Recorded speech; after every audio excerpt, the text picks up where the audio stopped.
అబద్ధ సాక్ష్యము పలుకుటయు అబద్ధమాడుటయు హత్య చేయుటయు దొంగిలించుటయు వ్యభిచరించుటయు వాడుకయ్యెను. జనులు కన్నము వేసెదరు, మానక నరహత్య చేసెదరు. కాబట్టి దేశము ప్రలాపించుచున్నది, దాని పశువులను ఆకాశ పక్షులను కాపురస్తులందరూ క్షీణించుచున్నారు. సముద్ర మత్స్యములు కూడా గతించిపోవుచున్నవి.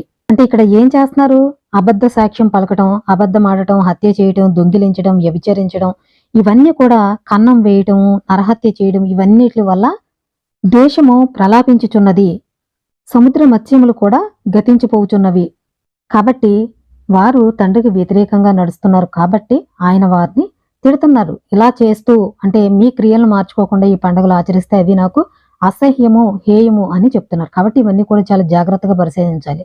ఎందుకంటే ఆ పండుగలన్నీ తీసేసాడు, ఆయనే అసహించుకుంటున్నాడు అని తప్పుగా వారికి ప్రజలకి బోధించి తప్పు మార్గంలోకి నడిపిస్తున్నారు. కాబట్టి చిన్న పాస్టర్, పెద్ద పాస్టర్ అన్నీ మనకు అనవసరం. ఎందుకంటే తండ్రి యొక్క వాక్యం ఏం చెప్తుందో అది మాత్రమే మనం చూడాలి. హోషేయ 4వ అధ్యాయం అంతా కూడా మనం చదువుకుంటే ఎందుకు వారిని తిడుతున్నారు అన్నది మనకి అర్థమవుతుంది. ఆమోసు 8వ అధ్యాయము 5వ వచనము. తూము చిన్నదిగాను రూపాయి ఎక్కువదిగాను చేసి దొంగ త్రాసు చేసి మనము ధాన్యమును అమ్మునట్లు అమావాస్య ఎప్పుడైపోవునో మనము గోధుమలను అమ్మకము చేయునట్లు విశ్రాంతి దినము ఎప్పుడు గతించిపోవునో అని చెప్పుకునివారులారా, దరిద్రులను వెండికి కొనునట్లు పాదరక్షలనిచ్చి బీదవారిని కొనునట్లును చచ్చు ధాన్యము మనము అమ్ముదము రండని విశ్రాంతి దినం ఎప్పుడైపోవునో అని చెప్పుకునివారులారా ఈ మాట ఆలకించుడి.